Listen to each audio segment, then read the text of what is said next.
Okay, good morning, everybody. Welcome to our second remote lecture of evolutionary robotics. Just wanted to check in with everyone first and ask whether everyone is adapting and coping okay to our current adversity. As I mentioned last time, the faculty and staff are here for you. Please lean on us, lean on your fellow students, and we'll continue on. So, good morning, everybody.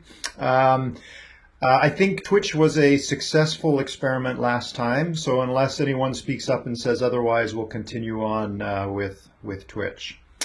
I realized there was a little bit of a traffic jam last time with the attendance sheet from last Thursday. Some of you may have overwritten each other's names, so I will disregard the attendance sheet from last Thursday and assume that everyone was present. I've updated the format for today, so make sure if you haven't already to click on the attendance sheet here for today, which will bring you to the attendance sheet, and just tick off your name. Again, as I've mentioned before, I think it's important for you to attend and follow along with lecture, and it's one of the most efficient ways to keep up with the material. Okay, so congratulations to the undergraduates. You have now, hopefully, most of you have finished and submitted assignment 10, which was due last night. And you'll now be moving on to the final project. So we'll talk a little bit about the final project now and then head back to lecture. Just a reminder, though, that assignment 10 is not the end, it's the end of the beginning. So you now have a relatively complete evolutionary robotics system that you can alter at your will, running hopefully on your own machine. And as you've probably noticed, it is not trivial to evolve phototaxis. So there are many additional modifications you could make to your evolutionary algorithm, to the robot itself, to its neural network controller. You could add sensors and motors that might make it easier for evolution to evolve successful phototaxis, and that's something you can pursue in your final project. Or otherwise adapt your final project to get your robot to do something else. So if you click on for the undergraduates, if you click on the final project link here, just as a reminder, it'll take you to this document here, which has all the information about the final project. On the second page here, there's a list of some successful projects from years past to give you a sense of what is reasonable. So I think we have about 6 weeks left in the semester. You'll be submitting 4 weekly reports. 4 weekly deliverables as described here. So you'll be submitting weekly report 1 next Monday night, and then the week after that, weekly report 2, then 3, and then 4. So that'll take you through the next 4 weeks, 4 weekly deliverables, and then weeks 5 and 6, the last 2 weeks in the semester, you'll have to polish off your final project and have something good to show when we present all of our final projects during the exam period at the end of the semester. So I've walked through this document before when the grad students got to this point, so I won't read it through again, but I do suggest undergraduates that you sit down and read this document in its entirety before tackling your final project. Just as a reminder, Sunday, May 3rd, just before our exam period, you'll be submitting a written report and then presenting orally in class for exactly 3 minutes, or online, you'll be presenting online for 3 minutes, a summary of your final project. Okay, any questions about the final project, weekly reports, assignment 10, before we jump back to lecture?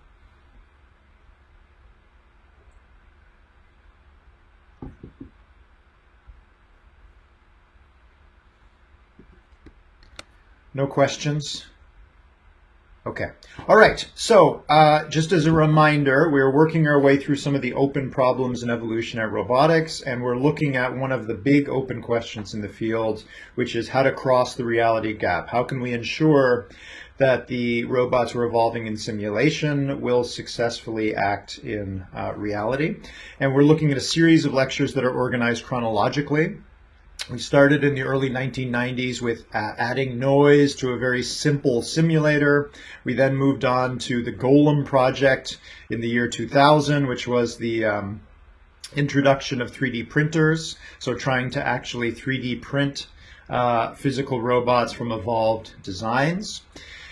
We looked last week at the Resilient Machines project. This was the project that I led back in 2006, where we had a physical machine, and that physical machine would evolve a simulation of itself and then use the best evolved simulator to evolve controllers for itself and then use those controllers in reality. And we started last time by looking at the Transferability Project, which was an attempt a few years back now, 2010, to ask the question, could we predict the transferability of a controller before we transfer it to reality? And if so, could we then add transferability to the fitness function? So in the Transferability Project, as we started to see last time, there are going to be two fitness objectives, two things that are trying to be maximized by evolution. The first one is the behavior that we want, which as usual is forward locomotion. And the other one rewards for transferability, which we're going to define here as the similarity between the simulated behavior produced by a controller and the real behavior produced by that same controller when it's transferred onto a physical robot. So how do we combine, or how do we use these two fitness objectives? Well, in the Transferability Project, these objectives were placed into a different kind of evolutionary algorithm known as MOO, or multi-objective optimization, where we place the two fitness objectives as the two axes defining a two-dimensional plane. And each individual in the population then becomes a point in the plane where the coordinate, or the position of the point, is dictated by its value of these two objectives. So for example, this point up here corresponds to a controller that produces good simulated behavior, but it transfers poorly to reality. If we take that controller and we put it in the physical robot, there was a big mismatch between the good simulated behavior and bad physical behavior. And at the other end of the spectrum here, we have a controller here that barely moves the robot at all. It does very poor at its simulated behavior, but transfers well to reality, which is not surprising. If we have a controller that causes no motion at all in the simulated robot and we transfer it to reality, it's probably likely to not produce any motion in the physical robot as well. And the similarity between those two, no motions, is close. It has high transferability. Okay, so in a multi-objective optimization, as we saw last time, we compute or we tag each individual in the population with a dominated or non-dominated tag.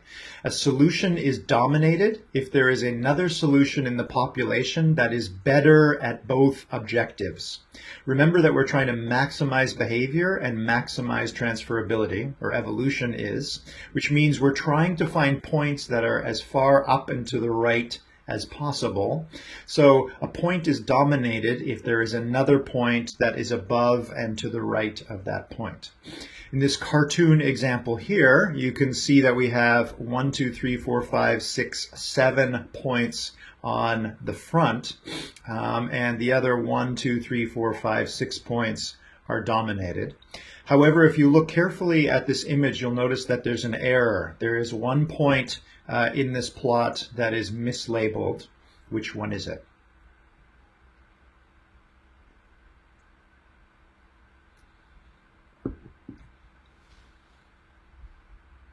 I should have numbered these to make it easier for you to describe which point is mislabeled.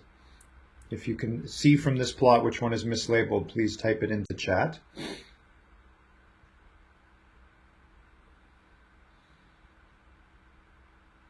Remember that all dominated points must have another point that is above and to the right of them. And if that is not the case, the point is non-dominated.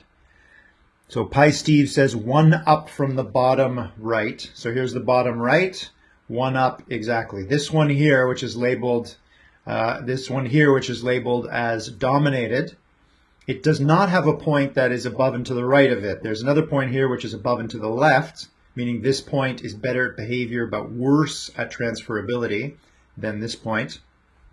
And this point is to the right but below this point. So there is no point compared to this one that is both more transferable and better at behavior. So you can redraw this if you're annotating the slides by coloring this point in black, erasing this line and adding a line from this point to this point and from this point to this point. So there are actually 1, 2, 3, 4, 5, 6, 7 points on the Pareto front. In this case, we're dealing with bi-objective optimization, meaning there are 2 objectives, but in multi-objective optimization, we can have any number of objectives.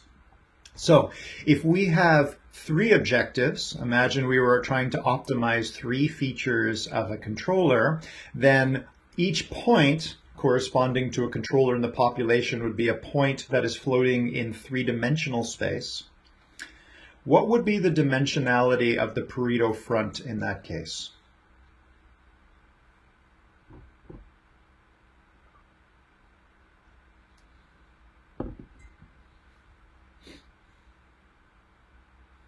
We have 3 objectives, meaning we have 3 axes defining a 3-dimensional space.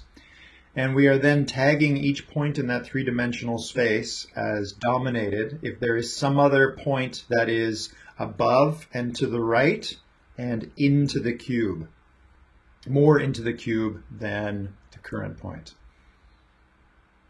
What would be the dimensionality of the Pareto front?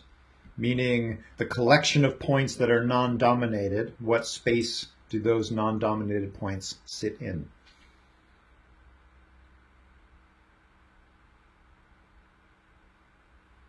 Exactly, we'd have a 2-dimensional space or a surface, right? You can imagine this 3-dimensional space, and inside it is a 2-dimensional surface defining the Pareto front. Let's go the other way. Let's do uni-objective optimization, meaning we have just one objective. Imagine we were to throw away transferability, and as we've seen in most experiments we've seen so far, we have just one objective, behavior. What would be the dimensionality of that Pareto front if we just had a 1-dimensional space?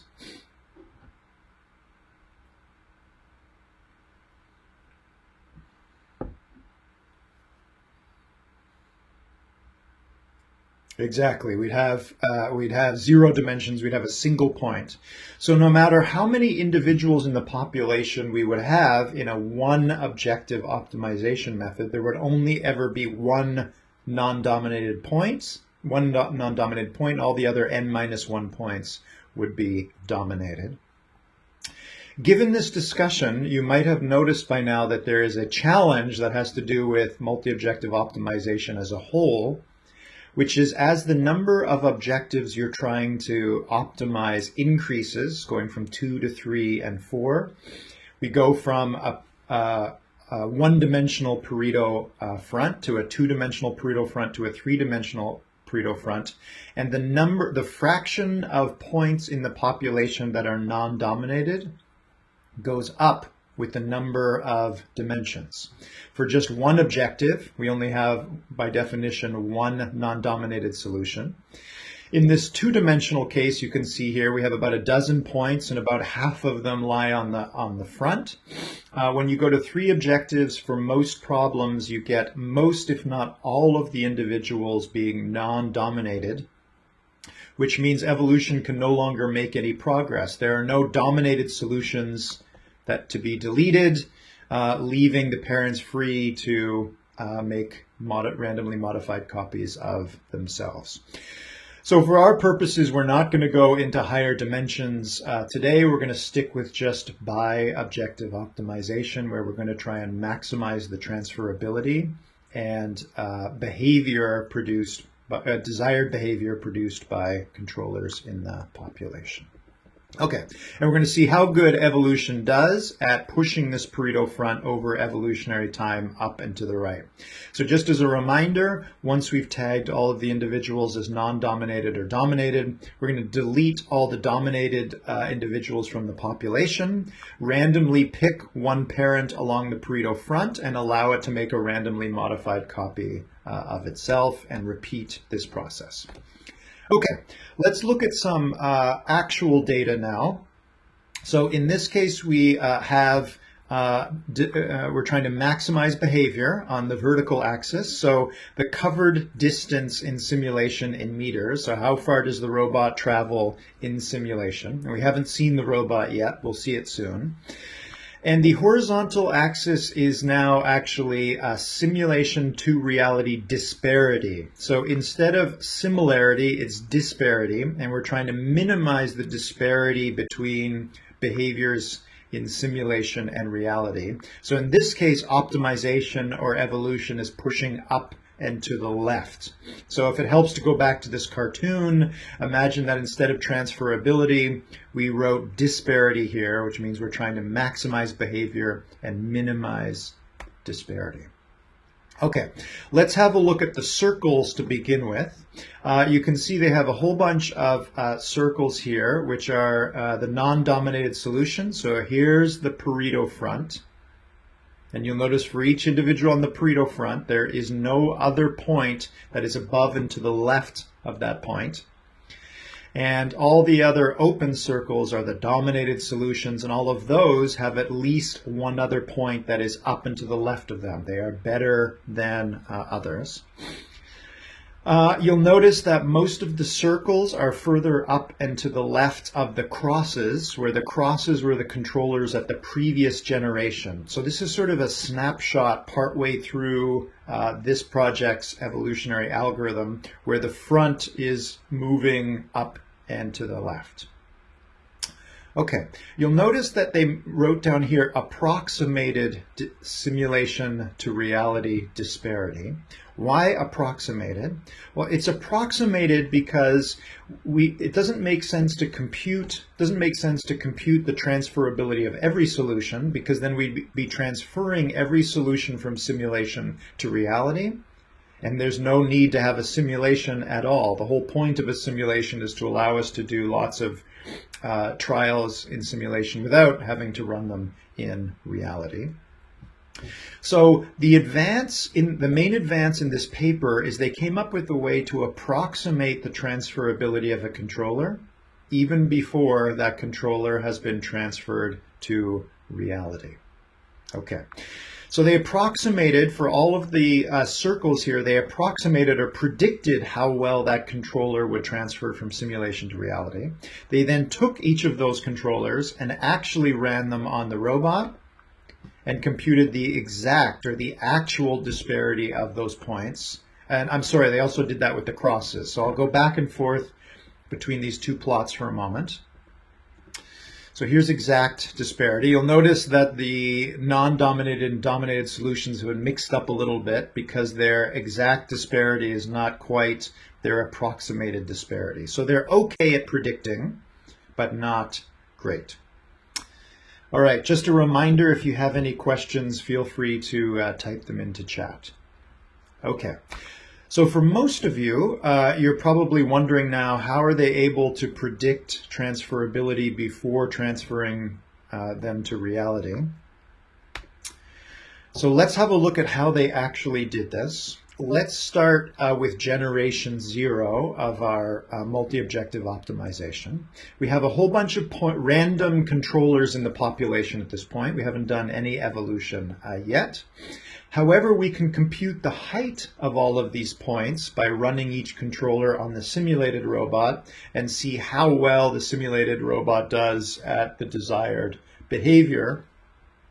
But we cannot yet know the transferability of those controllers. No controllers have been sent to reality yet. So we're going to collapse all of these points so that they all lie along the vertical axis here. They all have the same transferability as far as we know. If you had to choose one of these controllers to send to the physical robot to compute actual transferability, which one would you send?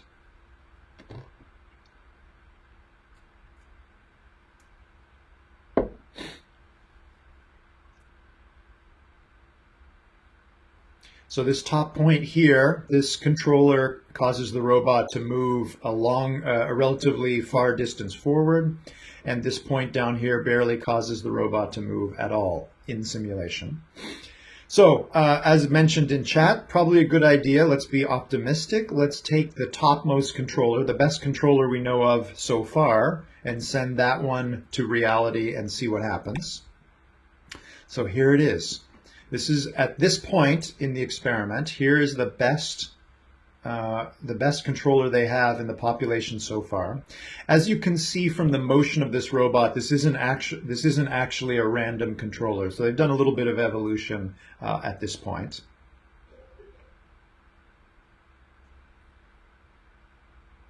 They then took that controller and dropped it onto the physical robot.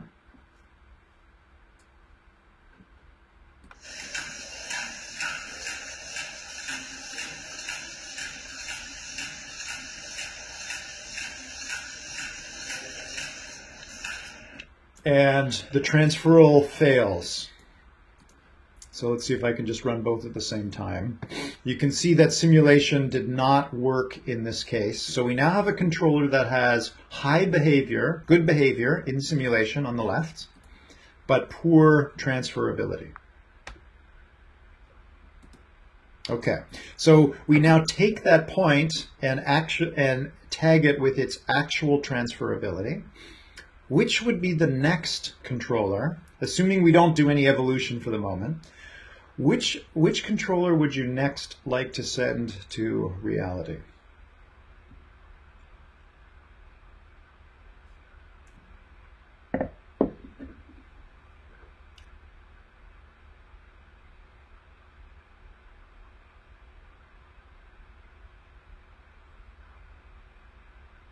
We're looking for the controller that is most likely to produce good behavior in the physical robot. So we have a little bit of disagreement in chat now. There's a couple votes for the next highest controller, which would be this one, or the worst behaving, the one down here. We could make a case for either. This controller down here barely causes the simulated robot to move, so it may not make sense to send it to reality, because if the simulated robot barely moves at all, it's unlikely to move in reality.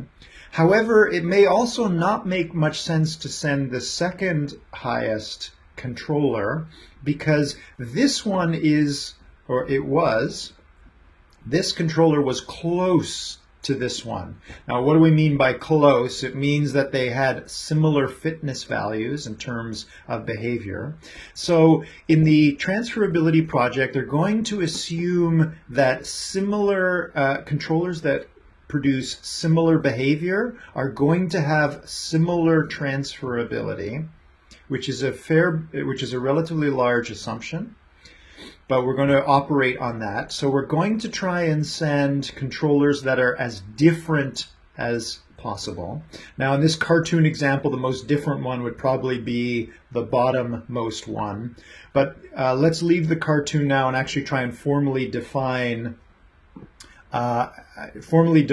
distance. So we're going to formally define distance using this idea of transferability based on behavioral similarity to a tested controller. So in this cartoon example here, we have one tested controller, the one that we sent to reality, and we're going to estimate the transferability of all the other controllers in the population that have not yet been sent to reality based on how close they are to the tested controller.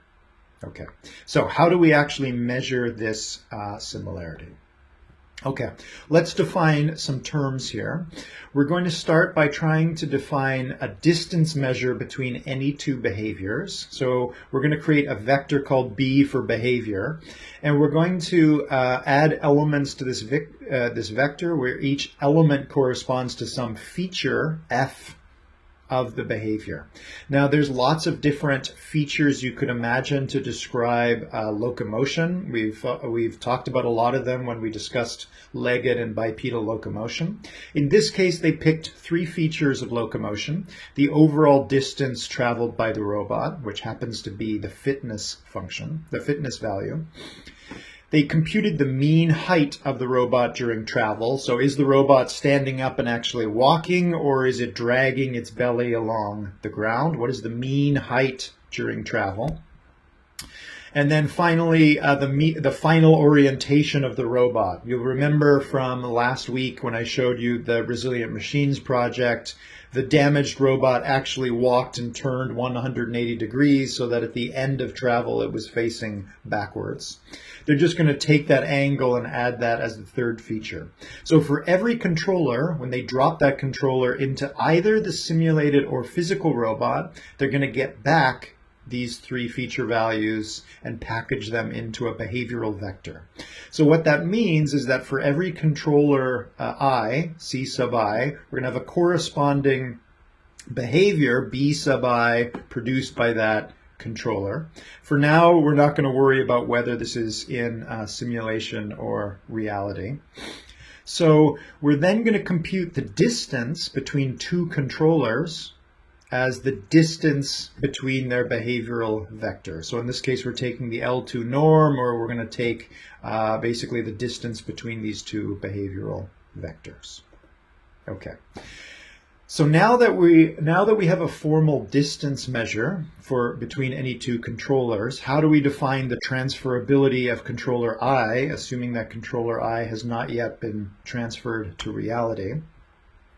We're going to define the transferability of C sub I as the negative of the distance between C sub I in simulation and C sub I in reality. So we're going to get back two different behavioral vectors, the behavioral vector produced by C sub I in simulation and the behavioral vector produced by C sub I in reality. So why the negative? Why are we defining negative why are we defining transferability as the negative of the distance between these two?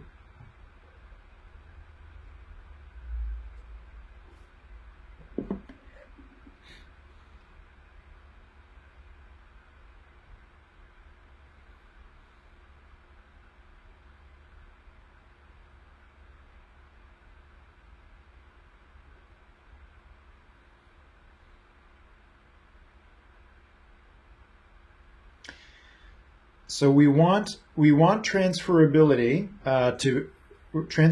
larger values of transferability for a controller should represent the fact that it transferred better to reality. So as mentioned here in chat, the distance represents the gap in the transfer. Exactly. The greater the distance, the greater the gap, and the lower the transferability.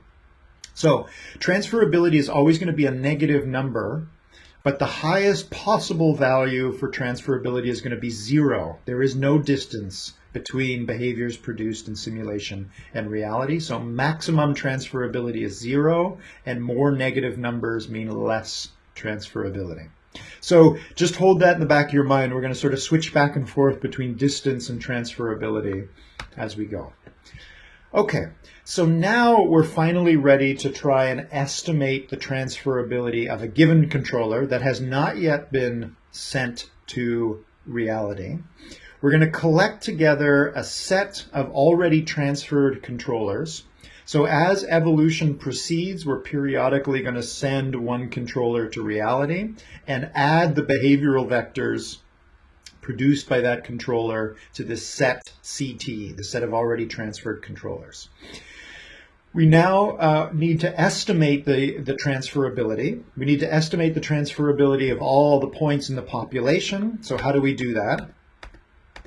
We're going to take we're going to take one controller out of the bag of transferred controllers, one at a time. We're going to take the transferability of that controller, C sub I. C sub I is one that we've already sent to reality, so we know its transferability. And we're going to weight it. We're going to weight the transferability by how close C sub I is to C, the one that we're trying to estimate the transferability for. So if distance is low, meaning C sub I is close to C, its transferability is going to have a greater weight or a greater influence on our computation of the estimated transferability of C. If the distance between C and C sub I is huge, we're dividing by a huge number, and the actual transferability of C sub I doesn't matter. It doesn't influence our computation of the estimated transferability of controller C. We're going to then compute this weighted sum where we're summing up the transferabilities of all the controllers we've sent to reality so far. And then we're going to normalize it by these distances. So we're computing a weighted average of all of the transferabilities we've sent, transferability of all the controllers we've sent to reality, and weighting their influence on our estimated transferability of C by how close they are to C. So let's just take that equation and go back here for a moment. So we know the transferability of this point, it's low. So this is our single C sub I that we have at the moment. We want to try and estimate the transferability of this C. We have C here and C sub I. The distance between C and C sub I is close. Let's assume that their behavioral vectors are close. So the weight of influence of this transferability is high on our computation of this estimated transferability. So we similarly predict that the transferability of this controller is going to be somewhere in this range. It's probably also going to transfer poorly. But this point down here, this C, we're trying to estimate the transferability for this controller. This controller is further from this controller, so the actual transferability of this C sub I has relatively little influence on our prediction of the transferability of this controller. So the gap, our uncertainty is higher. Okay, so that's sort of the heart of the transferability approach. We're going to try and predict the transferabilities of controllers before we send them to reality. We're going to do so by using the exact transferabilities of those that we've sent so far. Any questions about that before I move on? I want to make sure that that's clear.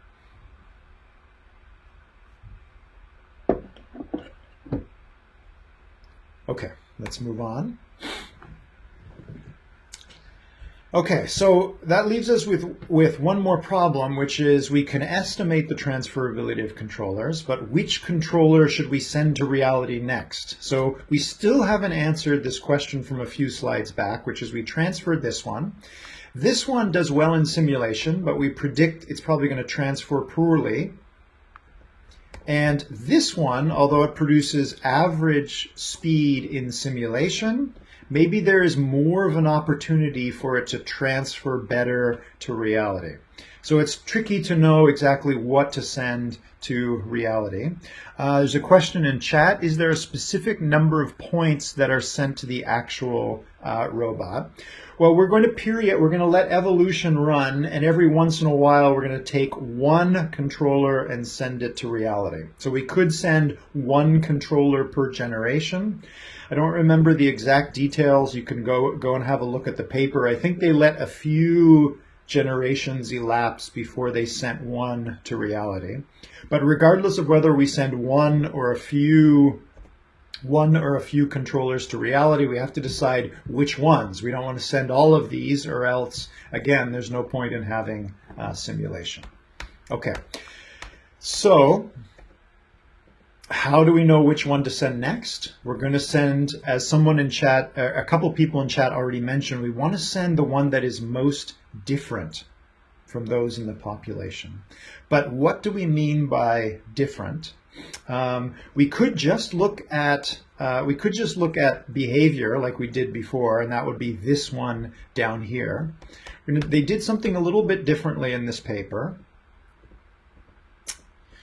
which is to use the distance metric we've defined between controllers to compute difference.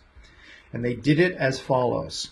They're going to compute a third feature for every controller in the population, which is diversity. How different or how unique, I think uniqueness would have been a better word than diversity. How unique is each C in the population compared to all the controllers we've sent to reality so far. So how does that work? We're going to take C, the one that we're going to visit one controller in the population that hasn't been sent to reality yet, and compute its distance to one of the C sub i's of the transferred controllers, and compute the distance. How close is C to that C sub I? Then we're going to pull a second C sub I out of the bag of transferred controllers, and again ask how close is our current C to that C sub I, and continue for all of the controllers that we've transferred to reality so far. And we're going to set the diversity of C, or the uniqueness of C, to the minimum of all of these distances. How close is it? I'll go back to my cartoon for a moment. This one is not that unique because it's pretty close to this one. This point is not very unique because it has distances to all of these other points, but this is the closest distance. This point, as you can see in the cartoon, is most unique because even its closest neighbor, which is this point here, is pretty far from this C. So if we think about each of these as being C, one after the other, this one has the highest value of diversity. And that's the one they're going to send to reality. Right? Okay.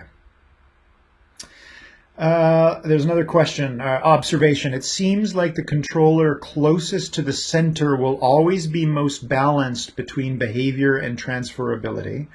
In the cartoon, that's true, but in reality, that may not be the case. Okay. All right, so what I showed you last time was the first controller they sent to reality, which got did well in simulation, but very poorly when we transferred to reality. They did a lot of evolution where they periodically sent one controller after the other to reality. Finally, they ended up sending this controller,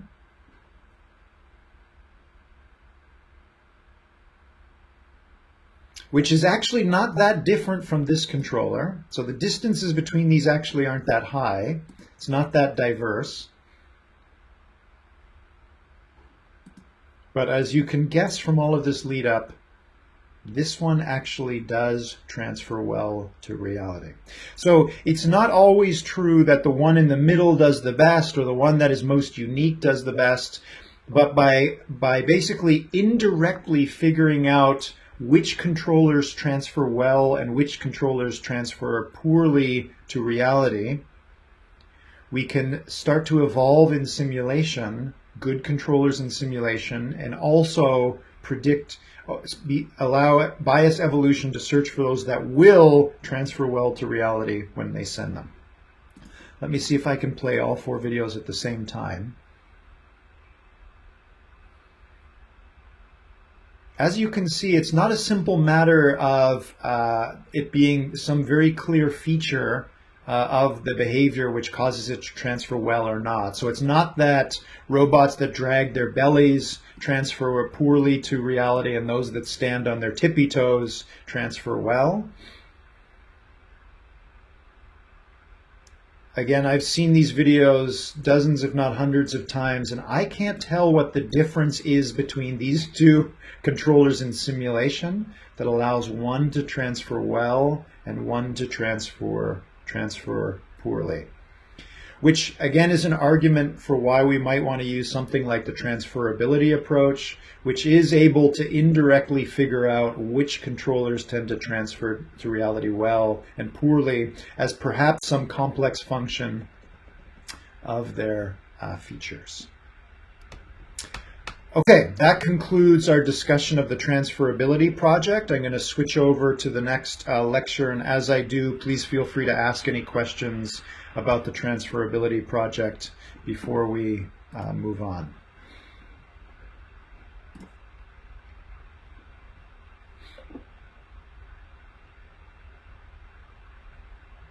No questions? Okay, so we're going to move on now to lecture 19 and look at a project that was sort of nicknamed Robots That Can Adapt Like Animals.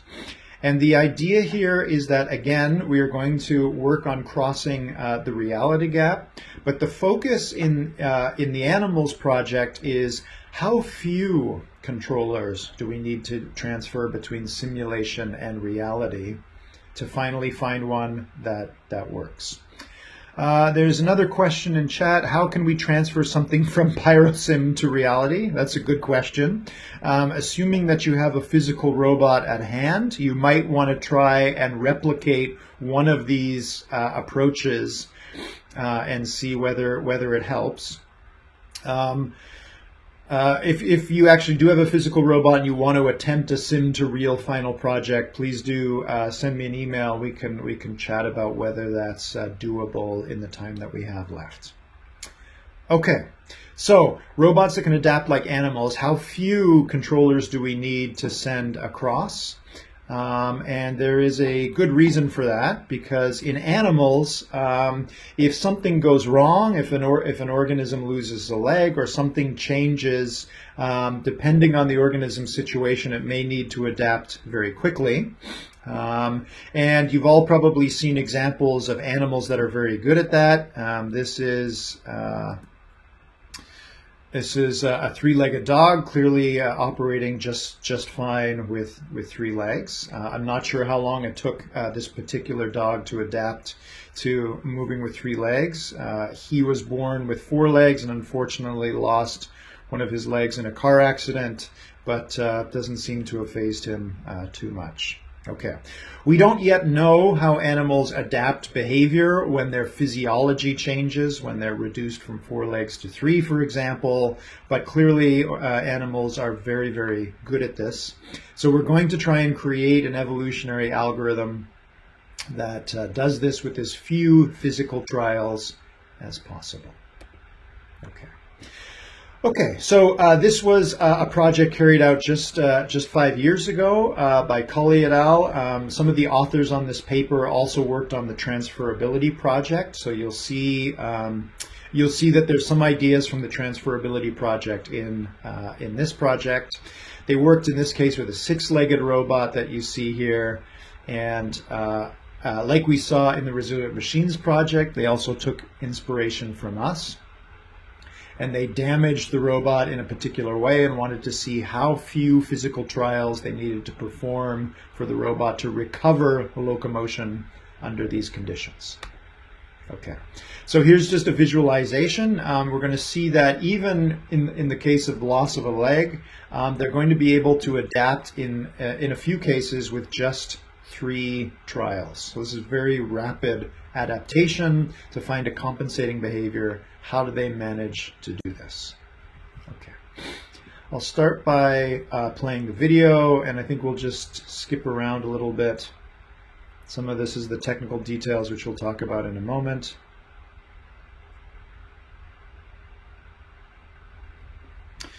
They did a large number of trials in simulation first. So unlike the Resilient Machines project, oops, can I pause this?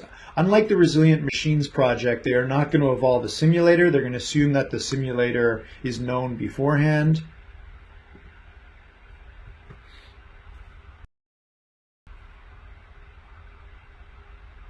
They're going to generate a very large number of evolved controllers before deploying on the physical robot. And if something happens, I'll just let the video play.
Okay, we're going to stop the video there. I think that's all I had for the moment.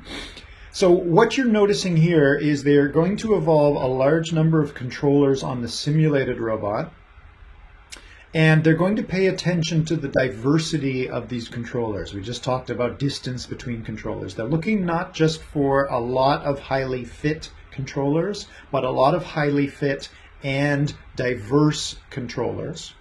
And they're going to use those diverse controllers to defend against changes in reality. So the physical robot can use any of these fit controllers you just saw, but if something goes wrong with the physical robot, it's no longer able to move, it's going to search through all of these controllers we just saw to look for a very different one that it can try out. That's the basic idea. So we're going to start by arming the robot with a large number of very diverse controllers. So if plan A no longer works, it can switch to plan B very quickly.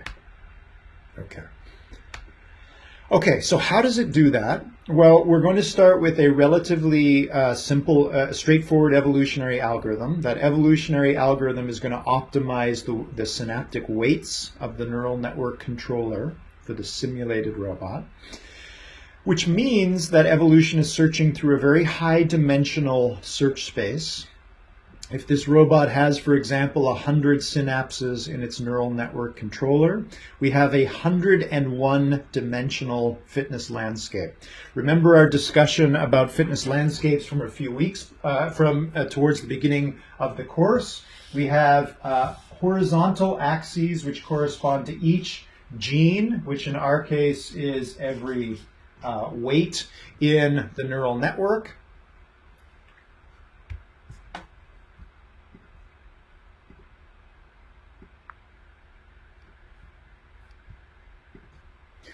And for every weight in the neural network, or every gene, we have a horizontal dimension, and the height is always the fitness or the quality of that point. So the point exists, in this case, if we have just 2 genes, we have a 3-dimensional space. If we have 3 genes, we have a 4-dimensional space. If we have 100 genes or 100 weights, we have a 100-dimensional space.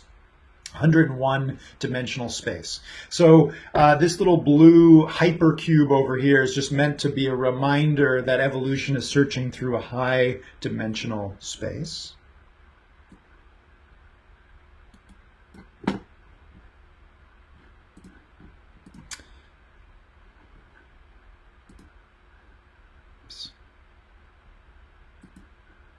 Sorry? Okay. We are now in this algorithm going to compress all of the evolved controllers in this high-dimensional space down into a low-dimensional behavior space. So if each point in the genotype space corresponds to a point in a very high-dimensional space, we're going to take that point and put it in another space where the axes are now behavioral descriptions, behavioral dimensions, behavioral descriptions, or behavioral features. So this is genotype space, and this is phenotype space. Okay. Again, this is all done in simulation. We haven't even transferred to the physical robot yet. What does this low-dimensional phenotype space look like? Well, in the video that we just watched, our 6-legged robot, we can, in this case, they defined 6 behavioral features, which is the fraction of time that any one leg spent on the ground. So let's start by looking at this figure up here. This figure is actually trying to represent a 6-dimensional space, which again we can't draw, but let's try and approximate this. Dimension 1 and Dimension 2 are going to represent the amount of time that any given controller causes the front left leg or the front right leg to spend on the ground. So let's assume we're talking about just one controller.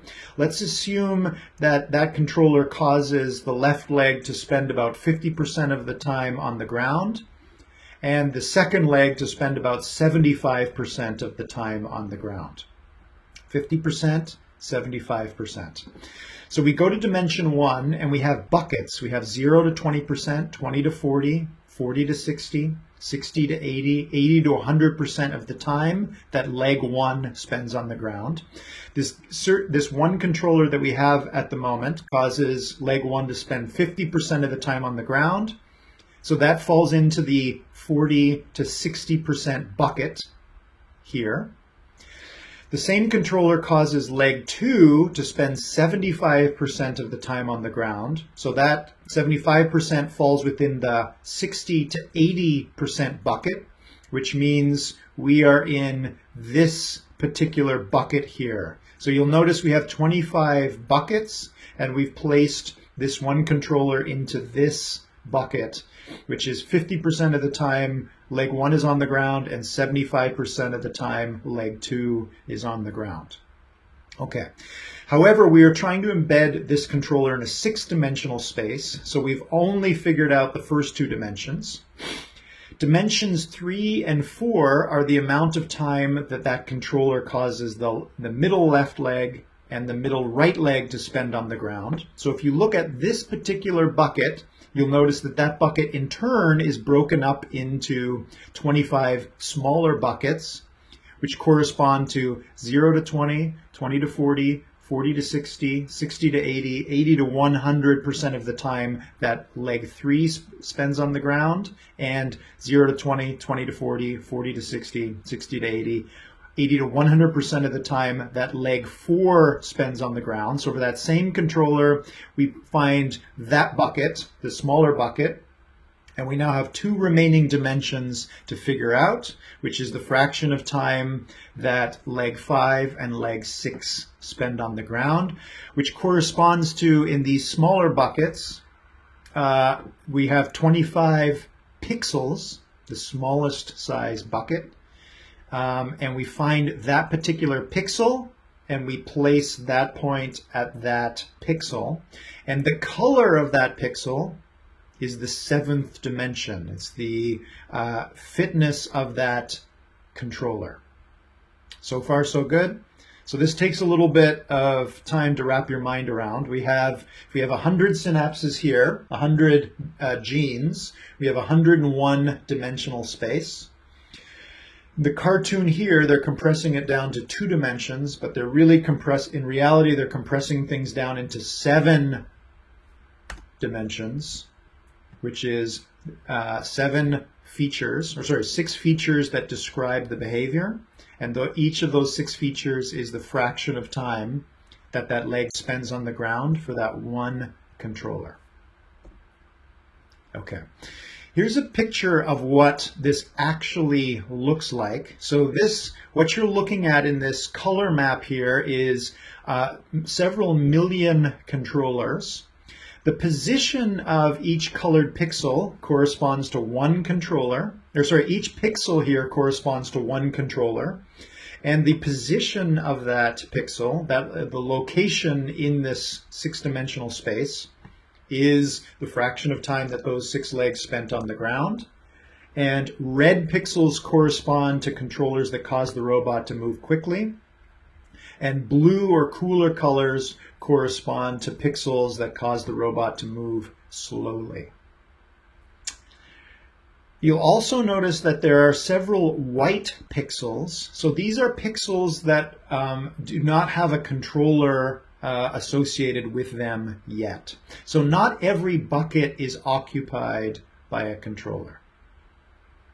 Okay, so let's talk about the evolutionary algorithm now. As always, the evolutionary algorithm is searching through a very high-dimensional space. But this is a very odd-looking evolutionary algorithm because there is no population and there is no generation. What they do is start by creating one random controller, evaluate that one random controller on the simulated robot, get back the 6 values of the behavioral features, so find the position in the 6-dimensional space where that controller is supposed to live, and then paint the color of that pixel with the fitness of that controller. Okay, so they've evaluated one controller. There isn't a population yet. They take that one controller, they make a randomly modified copy of that controller. They evaluate that second controller on the simulated robot. Because that second controller is different from the first controller, it's going to produce 6 different numbers for the behavioral features, which is going to take us to some other position in this 7-dimensional space. We're going to place the controller in that empty pixel and then color that pixel by the fitness of that second controller. We now have 2 controllers living in this 7-dimensional space. We pick one of the 2 at random, make a randomly modified copy of it, find the location of that third controller, paint that third pixel with the color of the fitness of that controller, and continue that process for as long as we want.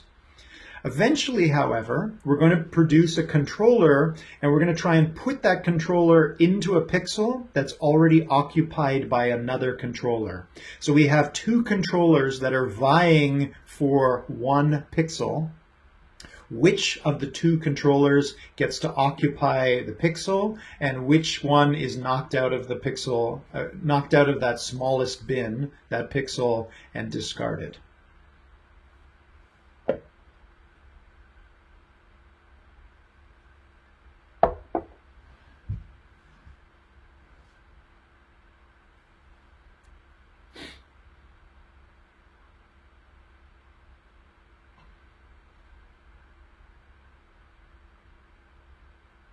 Exactly, the one that performs the best. Do you do a reality transfer to keep the best? That's also a good question. We haven't transferred anything to reality yet, because remember that in this project, what we're trying to do is create a very diverse portfolio. We want to have a very large number of very different controllers, which we have here. We have controllers that cause all the 6 legs of the robot to spend more or less time on the ground, like you saw in the video that we just saw. So as Mark Kirby mentioned, if we have 2 controllers that are both trying to live within 1 pixel, we throw away the one with lower fitness and put the controller with higher fitness in that pixel. So by doing that, by evaluating millions or even billions of controllers on this one simulated robot, they ended up with a map or a 7-dimensional space that looks like this. This is actually 6 dimensions corresponding to the 6 legs, and the 7th dimension, as I mentioned, is the color of the pixel or its fitness. Okay, so far so good? Okay, so now we are ready to go to reality. We're going to define a third space, which is the confidence space. This is this blue plane up here. Remember, we have our genotype space over here, or the fitness landscape, if you like, which is very high dimensional. We have a phenotype or behavior space, which is our 7-dimensional space here. And obviously in the cartoon, they're not going to draw all 7 dimensions, just 2. For every pixel in the behavioral space, we are going to have another pixel in another 6-dimensional space, which is the confidence. And the color of the pixel, a 7-dimensional confidence space. So for every pixel in the behavioral space, there's a corresponding pixel in the confidence space. And you'll notice in this cartoon that all of the confidences are painted blue. Cool colors here represent low, and hot colors like red represent high. So every pixel in here corresponds to low confidence. Low confidence about what?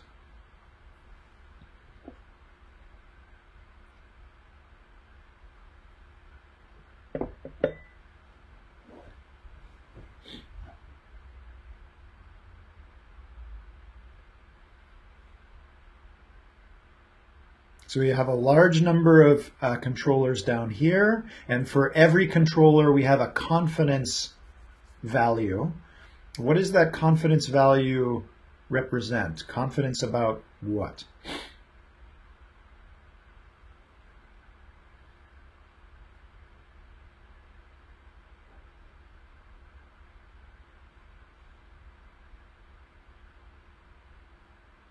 Okay. Uh, the confidence here is confidence about how well. Exactly. Yeah. Transferability. Remember that. Exactly. Remember, this is these are the same authors on the Transferability Project. We're going to assume at the beginning that we have equally low confidence about every controller. There's hundreds of thousands, if not millions, of controllers here. We have no low confidence about all of them. We have no idea how well or how poorly they will transfer to reality. So you can probably guess what my next question is going to be. Which controller do we send to reality? We have a large number. We get to send one to the physical robot. Which one do we send?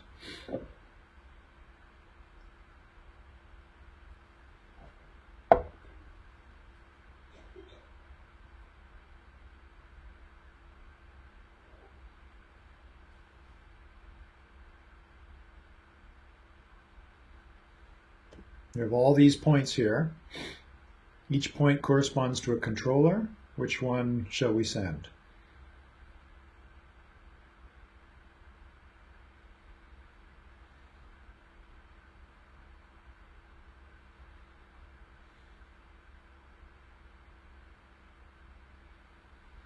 From the middle part of the graph, yeah, in here, you'll notice that in the middle, there are a large number of red controllers that have high fitness. We could start with the one that has Caruso says, start with the one that has highest distance from all the others. That's a good suggestion, actually. You'll notice there's some points here that are surrounded by white pixels. So there aren't any other controllers like those in the population. So you can actually see sort of visually here that there are some controllers that are more unique or diverse compared to others. But what we're going to do here is actually we're going to be optimistic and send the one that has highest fitness. We're going to take the reddest controller among all these controllers, which in this cartoon is probably this one right down here, and we're going to send that one to reality.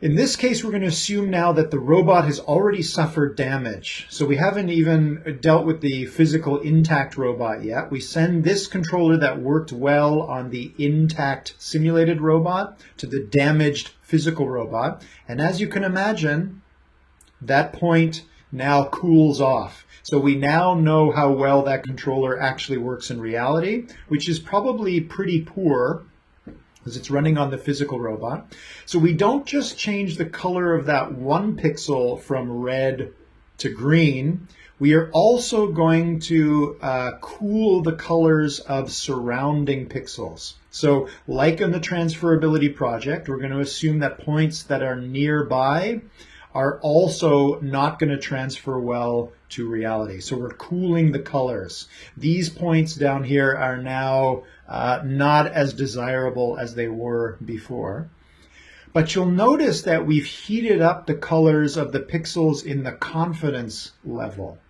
What does that mean? We've cooled controllers near the transferred controller, and we've heated up the confidence of nearby controllers to the transferred controller. What does that mean? What is the meaning of heating the pixels in the confidence level, in the confidence space?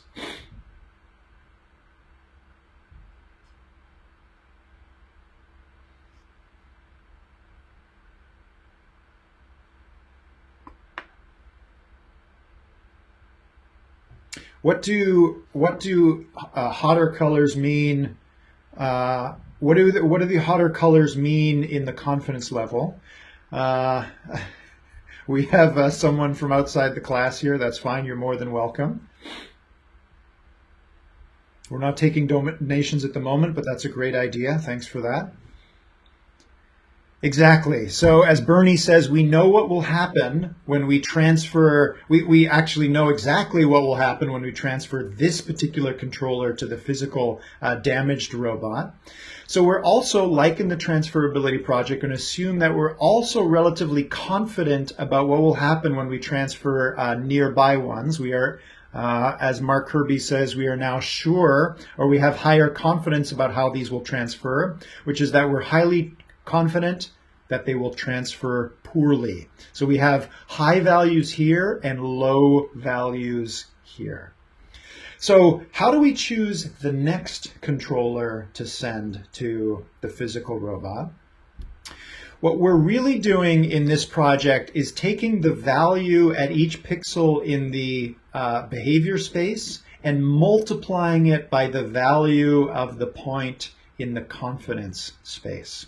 So we're taking element-wise multiplications between the values in these two 7-dimensional spaces, and we're looking at the products. So you can imagine a third 7-dimensional space if you want, and each point in that third 7-dimensional space is the result of that pairwise, that element-wise product, and we're looking for the highest value in that third 7-dimensional space. We're looking for controllers that have that produce fast motion in the simulated robot, and we're relatively confident about how they will transfer. So that is the heart of this algorithm here. So we're looking for good controllers down here that we have relatively high confidence that they'll transfer well.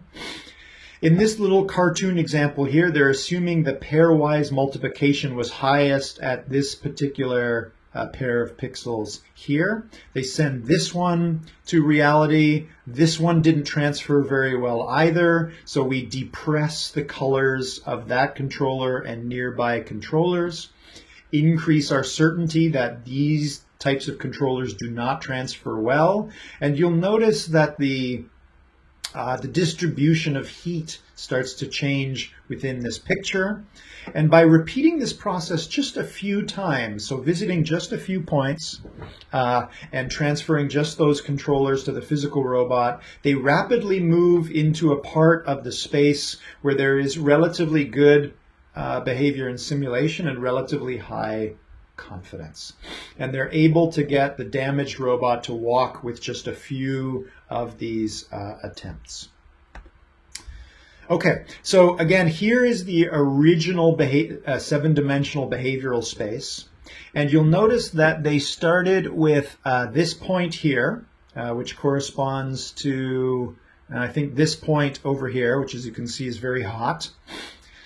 They transferred that point. It didn't transfer very well, so they cooled off this part of the space. Then they moved to this hot zone over here. Also didn't transfer very well. They cooled this part of the space. Then to here, then to here, then to here, then to here, then to here, where things that were hot over here actually did transfer well to reality. So with only 1, 2, 3, 4, 5, 6, 7 trials in reality, they've now moved into a space of controllers that move the simulated robot quickly and transfer well to reality. So let's go back and watch the second part of this video to see this in action from the point of view of the physical robot.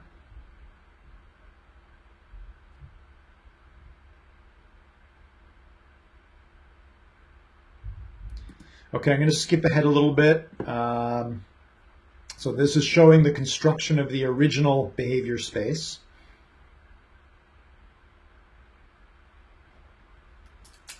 So here's the undamaged robot in action.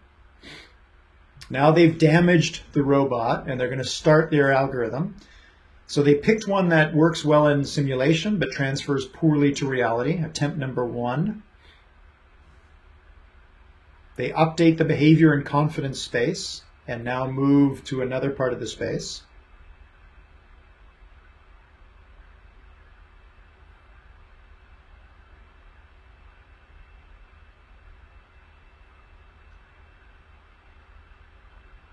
Here's the second attempt.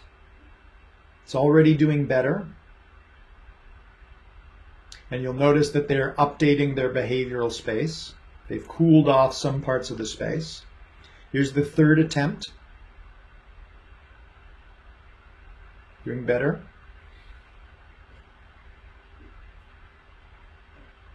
Fourth attempt. doing better. You'll notice in the top right, the behavior space has become cooler. But they've now on this, now I've lost track, fifth attempt. In this fifth attempt, and the sixth attempt, they've already found parts of the space that work well. Seventh attempt, they're at 37 seconds in the timeline of the robot. So in less than 40 seconds and seven attempts on the physical robot, they're able to now transfer from simulation to reality. So they've evaluated millions of controllers in simulation, but only 7 of those have been transferred to reality.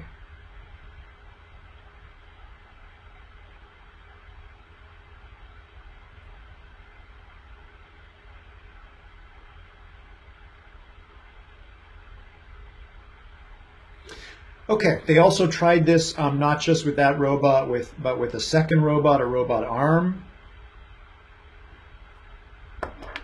In this case, fitness is whether or not the robot is able to drop the object in the cup.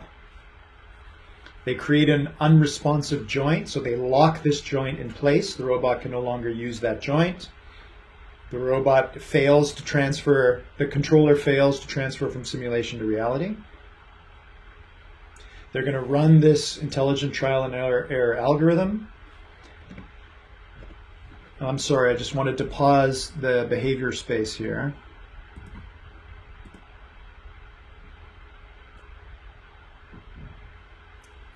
You'll notice that the behavior space now looks a little bit different. We won't go into the details of this, but this has to do with the morphology of the robot itself. But you'll notice that most of the space is cool, so there's relatively few controllers that the algorithm knows about that will successfully drop the ball into the cup. I notice there's a question, does this only work if that specific leg is broken? Does it need to redo it if another leg is broken? Hold on to that question, Jonathan. I don't think we're going to have time to answer that today, but we'll answer that next time. We've got 2 minutes left in lecture, so I just wanted to finish by showing you this algorithm running on this second robot.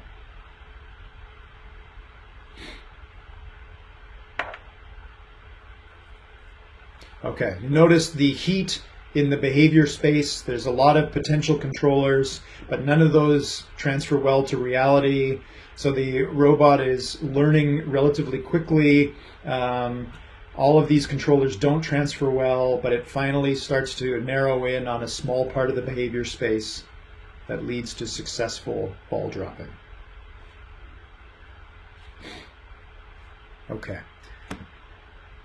Okay, I think we will pause there for today. I'll just wait a minute in case there's any last questions before we break until Thursday morning.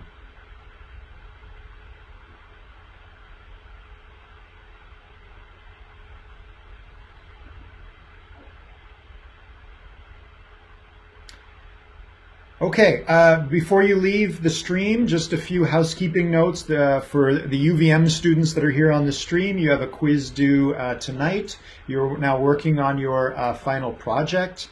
I will be hosting office hours here on the Dr. Josh UVM stream